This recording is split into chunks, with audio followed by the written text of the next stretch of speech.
ini terkait dengan kisah saya sebenarnya. Tadi saya tertarik dengan cipta, karsa, dan rasa itu, Pak. Cipta, rasa, dan karsa. Saya punya pengalaman nih, Pak ya. Saya ingin membuat sesuatu orang lain supaya dia berkelimpahan. Artinya bisa terbantu. Saya mencoba itu, Pak.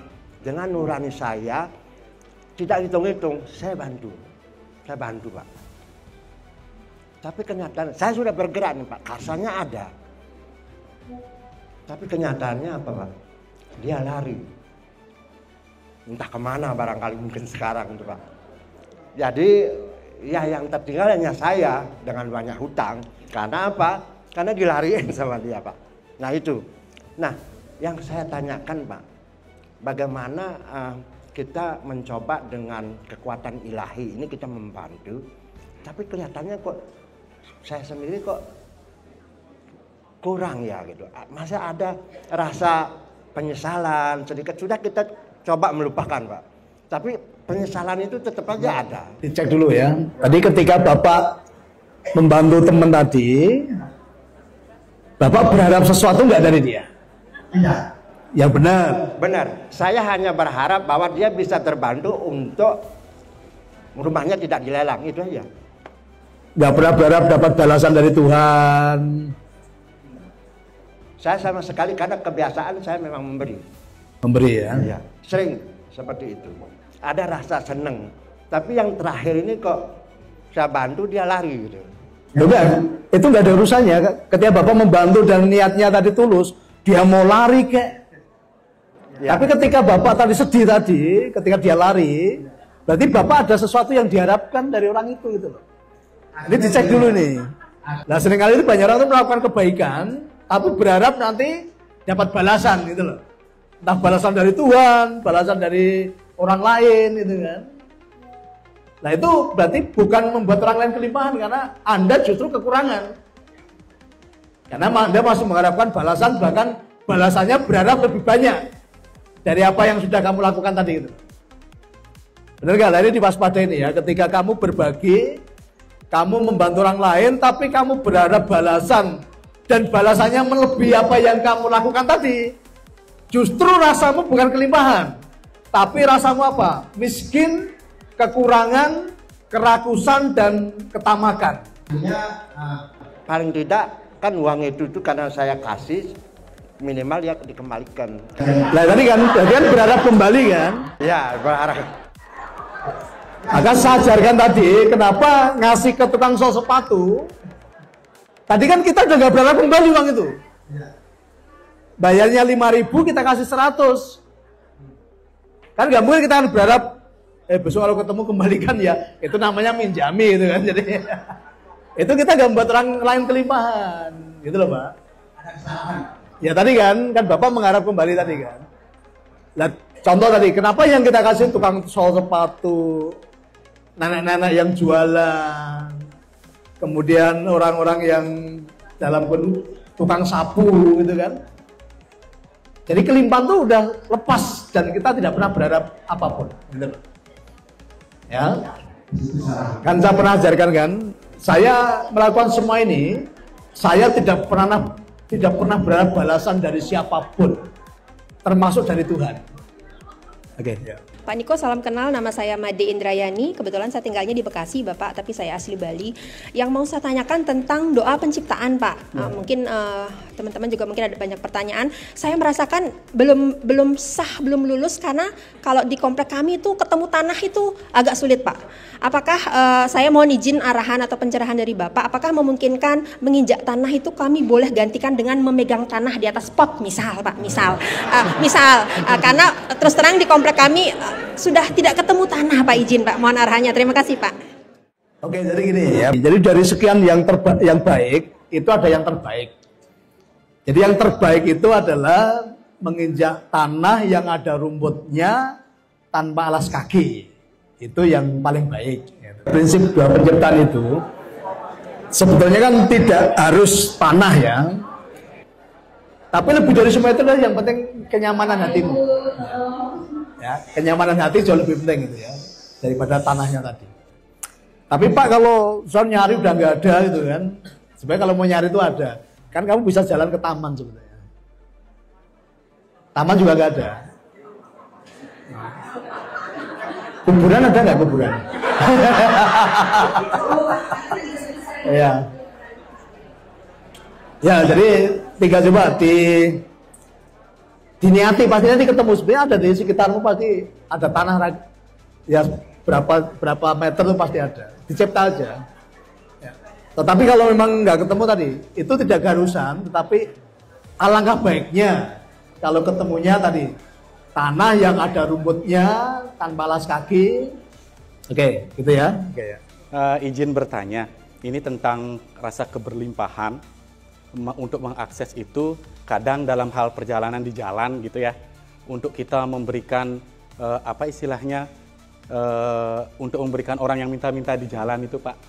Jadi istilahnya saya melihat di jalan itu kadang, oh itu ada lagi, dia si A gitu misalnya. Besoknya ke sana, di situ lagi saya lewat, ada lagi. Jadi untuk mengakses ini kadang pertama kita ikhlas memberi. Yang kedua, mungkin masih yang ketiga, terus dia tuh ada di situ. Jadi istilahnya gimana untuk mengaksesnya, apakah kita sudah enggak kasih atau tetap kasih. Jadi inilah untuk yang istilahnya apa kita ya sudah kita pasrahkan kasih tapi di dalam hati ini masih ada gini, dia jadikan ini pekerjaan gitu. Jadi gimana ini artinya untuk mengakses agar tetap berkelimpahan ini selalu terjaga. Terima kasih. Saya sering mengalami seperti itu, maka yang saya lakukan dulu, saya selalu pindah rute. Jadi rutenya jangan di situ terus, ya kan? Suatu saat saya pernah jalan di rute yang selalu saya lalui. Kemudian dalam hati saya tadi, ya, ketika ulu hati kita sudah bersih, itu kita bisa mendengar suara Tuhan. Ya, namanya hati nurani ya. Jadi suatu saat Tuhan tuh ngomong, kamu rutenya lewat sana, karena orang yang mau mendapatkan sesuatu dari kamu itu ada di sana. Gitu. Jadi tiba-tiba, jadi ketika saya biasa di jalan yang rutin tadi, tiba-tiba dibelokkan. Orangnya ada di sana, kamu lewat sini. Berusaha dialog dengan Tuhan tadi ya. Maka setiap keluar dari rumah, di perkataan Tuhan, pertemukan aku dengan orang yang berhak menerima rezeki ini. Dan diusahakan juga ganti-ganti rute. Kalau setelah ke rute lagi kan udah kelewatan beberapa hari gitu kan. Nah, jadi asas keadilan lah itu. Nah, suatu saat dan betul sekali ketika ada di perempatan itu, ketika saya dari arah timur, orang ini nyebrang dari arah yang berlawanan. Orang tadi membawa roti harga 500.000 itu sama aqua gelas. Kayaknya itu pertahanan terakhir itu saya melihat itu. Nah, ketika dari jauh tuh katakan itu orangnya, jadi papasan gitu. Nah, ketika saya kasih tadi, saya melihat orang itu berhenti kayak ternganga ya. Kalau bahasa Jawa itu, bahasa Prancis itu domblong gitu ya. Nah, saya melihat sedikit air matanya mengalir. Nah, jadi belajar nanti akan dipertemukan. Jadi ya itu yang saya lakukan. Jadi saya sudah mengalami seperti itu. Dulu juga merasa kok itu terus gitu kan ya. Tapi tadi dengan ganti rute dan suatu saat pasti nanti ada petunjuk kemana. Kayak gitu ya Bri ya. Kenalkan, nama saya Dayu dari negara Bali, di Bali. Saya mau bertanya, saya baru mulai mengikuti program ini kurang lebih 2 bulan Bapak. Pertanyaan saya adalah, ketika saya berdoa jam 3 pagi itu, tidak rutin kan, tidak bisa rutin karena kadang saya ke Denpasar, ke negara lagi, di Denpasar tidak ada tempat yang layak untuk saya untuk berdoa karena sesuai dengan arahan. Nah, efeknya kan dikatakan 40 hari minimal dan seterusnya setelah itu. Atau saya salah, mungkin maaf dikoreksi. 21 hari ya, 21 hari. Seandainya saya tidak bisa melakukan doa itu rutin, itu efeknya bagaimana? Begitu Pak. Terima kasih. Ya sebenarnya gini, jadi Ini kan bukan doktrin ya, bukan doktrin, bukan ritual yang sifatnya harus, enggak. Ini semua kembali ke kita sih. Semua kembali ke diri kita sendiri gitu. Maka sekarang kalau pengen sesuatu yang besar ya lakukan langkah-langkah yang besar. Ya. Artinya dampaknya ya ke kamu sendiri tadi, dampak ke dalam penciptaanmu sih gitu loh. Bukan terus kamu dapat hukuman, enggak. Dampak ke dalam penciptaanmu artinya apa? Ya terwujudnya nanti akan lama kan gitu. Sekarang kalau kamu pengen sesuatu yang besar, sesuatu yang dasar, tetapi kamu tidak mau bayar harga, kira-kira dampaknya ke siapa? Ke dirimu sendiri. Ibaratnya kalau kamu punya penciptaan yang besar, tetapi daya yang kamu sertakan tidak besar, kira-kira cepat terwujud atau enggak? Tidak. Ya. Jangan pengen sesuatu yang besar tapi langkahnya kecil. Nanti dapatnya magicom nanti. Ya. Oke, semua kembali ke kita. Jadi sebuah hukum, sebab akibat. Kalau pengen akibatnya ledakan yang besar, maka sebabnya pun juga lakukan hal-hal yang besar. Saya terus terang jujur saya katakan saya sudah pensiun. Kemudian permasalahan-permasalahan yang saya hadapi yang saya rasakan masalah keuangan saya kacau balau. Kemudian masalah kesehatan saya juga sakit-sakitan sudah mundar-mandir berobat seperti penyakit saya pengembara gitu, kesana kesini katanya gini-gini, pokoknya saya sudah bingung. Saya pernah juga konsul ke dokter psikologi. Kemudian masalah hubungan, menurut saya kayaknya saya itu bener aja, tapi kok sering tidak dihargai, disalahkan lain sebagainya. Dan terakhir masalah spiritual kayaknya, kenapa? Karena saya ingin tenang kok stres terus seperti itu. Ketika ini menjadikan suatu permasalahan kok muncul di dalam YouTube Pak Niko gitu loh. Saya buka YouTube-nya, kemudian saya merasa kok tercerahkan gitu. Setiap kata-kata dan kalimat-kalimat bijaknya itu semua mengandung makna dan arti gitu. Sehingga saya tekan begini, kemudian spread, terus muncul saja. Begitu muncul, saya buka lagi seolah-olah kok itu ya perasaan saya. Lama-kelamaan saya mengambil kesimpulan sehat berkelimpahan, syaratnya itu adalah bersyukur dan jangan pernah mengeluh, jangan pernah protes. Saya coba lakukan, kemudian saya sudah lakukan juga penciptaan 21 hari, ya. Saya coba itu jam 2 bangun menghadirkan Tuhan, kemudian jam 3 saya bingung juga cari tanah di mana ini. Saya diam-diam pergi ke sawah gitu. Ke sawah, di dalam sawah itu dekat juga jalanan. Begitu ada orang, saya sembunyi. Kemudian pada saat itu juga saya yakin bahwa ini akan saya terapkan ketika betul-betul ini saya lakukan. Kemudian saat itu juga saya sudah berserah total, daripada saya juga mati tidak jelas, kalau memang mati, matilah gitu. Karena begini, saya pernah kejadian, saat saya di dalam sawah, itu hujan. Kemudian hujan petir. Ini sudah tinggal 3 hari ini. Setelah itu, hujan-hujan saya lanjutkan saja. Saya kasih ibu saya, mama siapa namanya, istri saya. Mak, nanti kalau ada apa-apa saya itu posisinya di sana ya gitu. Kalau saya mati gara-gara petir, saya terserah lah gitu. Jadi singkatnya begini, 21 hari saya sudah lakukan. Kemudian mandi air pandan sudah lakukan, mandi air garam sudah saya lakukan. Dan teori-teori Pak Niko ini sudah berproses saya lakukan. Kesimpulannya saya sudah merasa kayaknya betul-betul terbuka jalan proses menuju bagaimana caranya hidup sehat, berkelimpahan, terbebas dari 4 permasalahan tadi.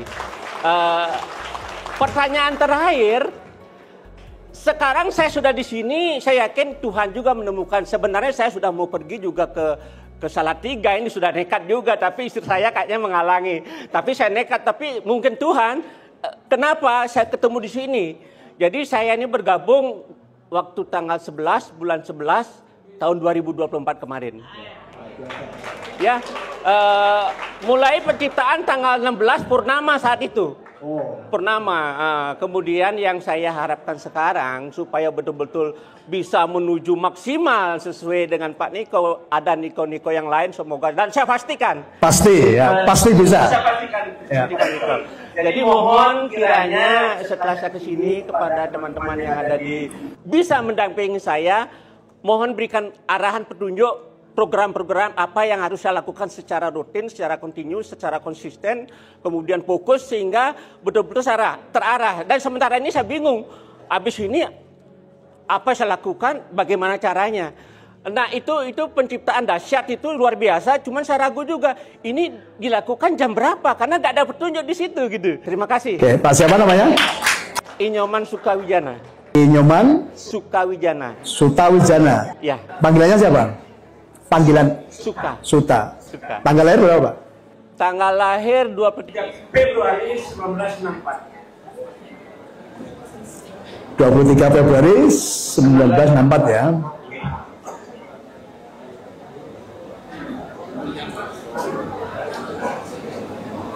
Oke Pak Suta, jadi hari ini saya kasih kabar baik untuk Anda. Ya, saya kasih kabar baik untuk Anda. Justru kondisi Anda yang kemarin, Anda jatuh bangun, kemudian ada sakit dan lain-lain, Anda sedang dipersiapkan oleh Sang Yang Widiwasa untuk ke depan Anda bisa memimpin dan mendampingi banyak orang.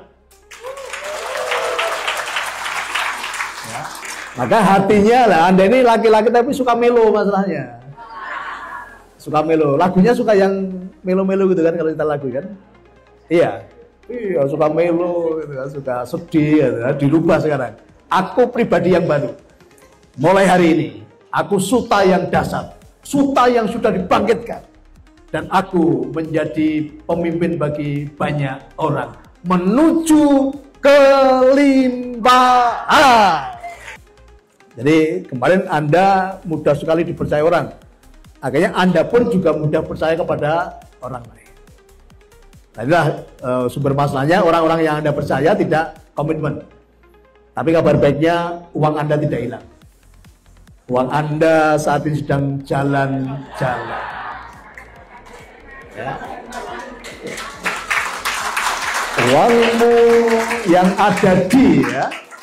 Tuhan hari ini aku bahagia. Uangku yang ada di ABCD tadi ya, saat ini sedang melipat gandakan dirinya sendiri dan segera kembali kepadaku dengan membawa teman-temannya.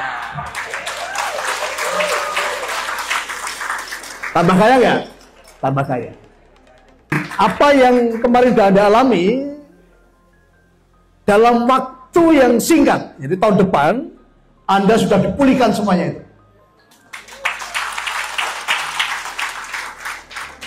Karena Anda ini ya, punya aura keuangan yang sangat tinggi. Anda itu mudah dipercaya orang dalam hal keuangan. Ya, dulu Anda itu mudah dipercaya orang dalam hal keuangan dan saat ini dikembalikan nanti. Ya, Anda akan dipercaya orang dalam hal keuangan. Tapi yang kemarin dijadikan pelajaran. Karena Anda itu mudah dipercaya orang, kemarin-kemarin pun Anda akhirnya apa? Mudah percaya kepada orang lain. Nah, ya, Anda juga pribadi yang punya mimpi-mimpi besar dan mimpi-mimpimu segera terwujud. Lakukan tadi, penciptaan tadi, ya, visualisasi, diperkatakan, didengarkan, di indera penciuman dilibatkan, rasa dilibatkan di sini, ulu hati dibuat nyaman, action, udah cepat terwujud. Karena porsimu adalah porsi sangat besar. Ya, porsimu sangat besar dan Anda akan dipakai Tuhan untuk menjadi saluran berkat bagi banyak orang. Ya, semangat Pak Suta. Ya.